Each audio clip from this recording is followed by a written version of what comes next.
On February 19, 2019, the Ministry of New and Renewable Energy approved the Phase 2 of the Grid Connected Solar Rooftop Program or RTS program with a target of achieving a cumulative capacity of 40 gigawatts from rooftop solar plants by 2022. In October 2022, the Ministry extended this deadline till 8th of March 2026. In today's video, we will understand the MNRE guidelines on the Phase 2 of the Grid Connected Rooftop Solar Program and how you can benefit from this scheme by starting your solar plant installation business as an empaneled vendor working under this program. Hello and welcome to Enterclimate. My name is Shalin Verma and let's get started with the video.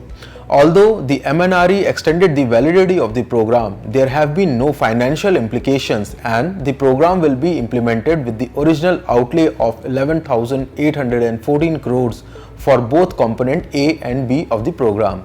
The operational guidelines that have been announced providing details on the implementation of Phase 2 are designed to encourage the adoption of grid-connected rooftop solar systems, promote sustainable business models, and support domestic manufacturing of solar cells and modules, empowering the DISCOMs to lead and implement and increase the awareness and capacity building in the renewable energy sector. Now, in Phase 2, the DISCOMs and their local offices will serve as the nodal points for RTS programs implementation. The DISCOMs will help in expanding the rooftop solar installation as they have direct contact with the end users. They will also provide installation approvals, manage the distribution network and handle billing interfaces with rooftop owners. The guidelines also highlights the benefits of RTS in reducing the transmission and distribution losses by managing daytime peak loads.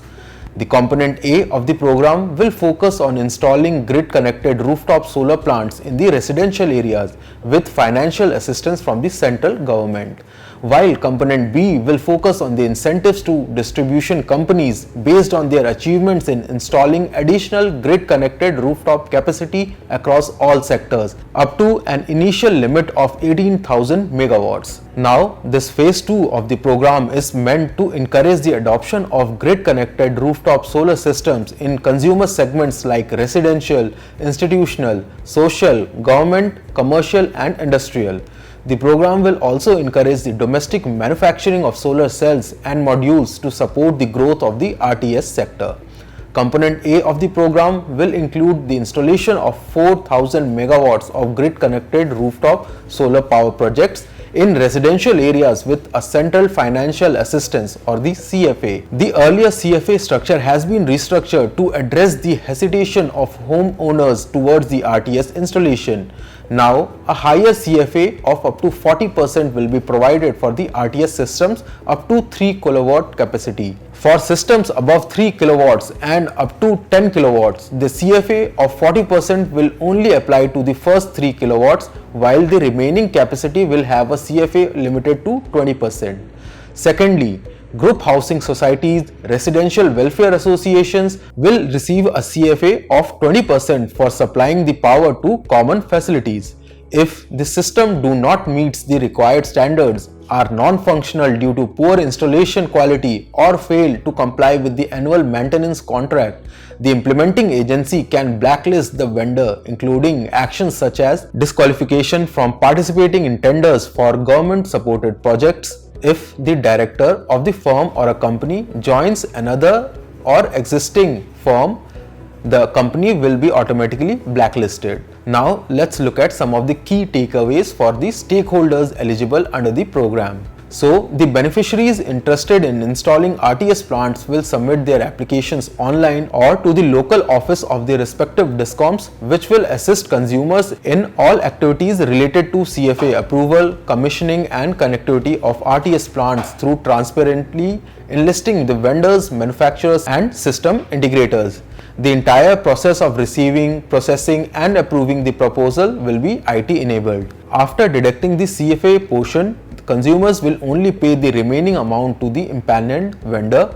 The CFA will be disbursed through DISCOMs to the empanelled vendor after the commissioning and the inspection of the RTS plant. The DISCOMs must adhere to the suggested timelines for all the process as defined in the annexures by the government and ensure strict compliance with them. Let's understand some of the key components from component B of the phase 2 program. In phase 2, the DISCOMs will receive performance linked incentives to compensate for the additional expenses incurred in the implementing the program, such as manpower, infrastructure, capacity building and awareness programs.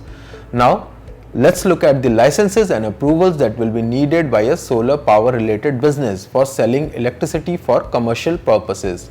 These will include the company's registration with the REC, GST registration, MSME registration, pollution NOC, CEIG approval and fire NOC.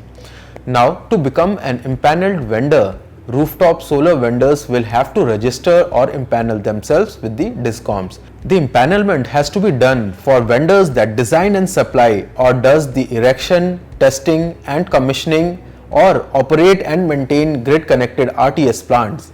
The applicant will have to submit a PBG amount along with the application in the offline format. The registration and empanelment of the vendor will be done within 1 month of the date from successful application submission and will be valid initially for 1 year and has to be renewed annually. So this was all for today's video. For more details on this topic, call our licensing experts from the details shown and get started with your registration process for empanelment. Also, remember to support our work by liking the video, and for watching more such videos, subscribe to our channel. Thank you for watching.